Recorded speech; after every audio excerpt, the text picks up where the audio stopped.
Hello, I'm Super Orange Cat here. I'm back on the Super Orange Cat Sports channel. First video in a long time, I know. And today I'm going to focus on something I really like in sports, that being corner kicks in soccer, or football as the rest of the world calls it. But I'm from the United States, so I'm going to call it soccer.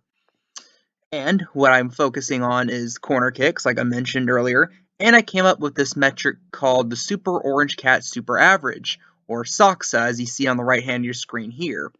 Now, this is my really an average of averages that I computed to determine my estimation for the amount of corner kicks in a soccer match. On average, the average soccer match has somewhere in the ballpark of 10 corner kicks, but this can vary wildly. And most sports books that allow corner kick betting will usually set the lines at either 10 or sometimes 9.5. Once in a blue moon, you'll see a 10.5 line that depends on the matchup.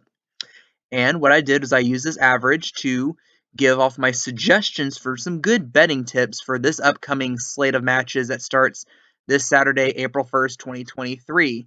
Now, again, this is not financial advice, and you should only be betting with money you are prepared to lose. So, without further away, I can give some of my recommendations.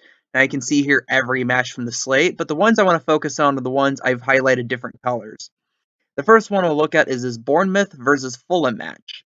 Both of these teams have a tendency to allow a lot of corners this season. Not necessarily get that many, but again, two teams that play a more defensive, let the other team kind of try to play out their strategy, which has worked much more better for Fulham than has for Bournemouth this year. With Fulham still with a reasonable shot to maybe sneak into like Conference League, and Bournemouth is just fighting to stay alive in the top tier of English soccer. And again, with that, the Soxa is driven up to a 10.32. So I'm saying if you could find a line of maybe a 9.5, that might be worth the over. And another match is Nottingham Forest versus Wolves. There is no team really doing well in this matchup. Both of these teams are struggling for their lives to stay above the cut line. At the moment of me making this, both teams are above the cut line in Nottingham Forest and Wolves. So again, and much like Bournemouth versus Fulham, this is a match between two teams that you would think on paper, actually, you would think that, well, these teams don't play that well. They stink this year. They allow a lot of corners. Not really. And that's kind of baffling to me because, again, usually if a team is bad, that means other teams exert their will on them, which means the other teams are more aggressive, which means other teams draw more corner kicks. But, but this is offset by the fact that neither of these teams really generate that many corner kicks of their own. That could change when they have more like quality opposition like they'll see Saturday. But at the same time here, my Soxo was only at a 9.04, the lowest of the week. So again, especially if they're offering a 10, that might be worth the under. And two more matches, both I'm promoting the over on. That being first one, both of these are on Sunday, if I recall correctly. You have Newcastle versus Man United. Two teams playing great soccer, great football this year, rather. In particular, I'm going to be a little bit of a disclaimer here. I am partial to Newcastle, as that is personally my favorite Premier League team, because their midfielder, Miguel Almiron, used to be a starting midfielder on my personal favorite team, that being Atlanta United of the MLS. So again, I'm very partial there. But Newcastle is amazing. First off, they're having an amazing fairy tale season. They have a real shot to get into the Champions League for next year, something they haven't been in a long time. Manchester United, again, Manchester United, that name, high standards. They expect to be in the Champions League, and they're also fighting for a bid in the Champions League right now. Two good teams and two teams that really, really force and generate corner kicks, especially Newcastle, especially at St. James Park. And again, I'm following traditional convention here. The team on the left is the home team in all these matches. Let me pull this up for a second here. I wrote all this down.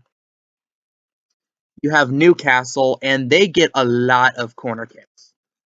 And I was amazed when I first saw these numbers. I couldn't believe it. They, on average, get 6.92 corner kicks a match when they're in St. James Park. They average 7.77 corner kicks by themselves. That's amazing. And that by itself took the Sox away up. And Man United themselves, they kind of allow a good bit of corners themselves. And Man United definitely they get like 5-ish corners a match, so average. They're an average team in generating corner kicks, but they're also unlike say a Man City or Liverpool up top in the first match here. They permit other teams to get corner kicks themselves. And again, that makes this matchup all the more tempting, especially if you can find a 9.5 or a 10 line to hit the over on. And same story for Everton Tottenham.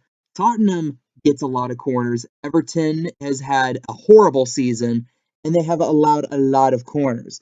Now, this match is in Everton, but again, I think Tottenham is going to shine overall.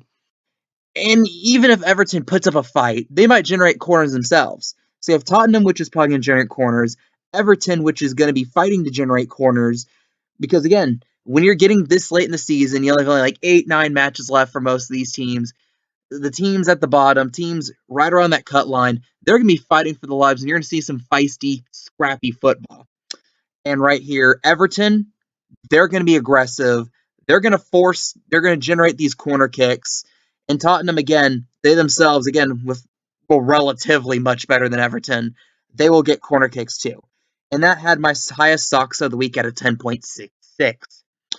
Now, again, one last time, my personal recommendations over on the following matches: Bournemouth versus Fulham, Newcastle versus Man United, and Everton versus Tottenham. Again, assuming that the line is 10 corners a match.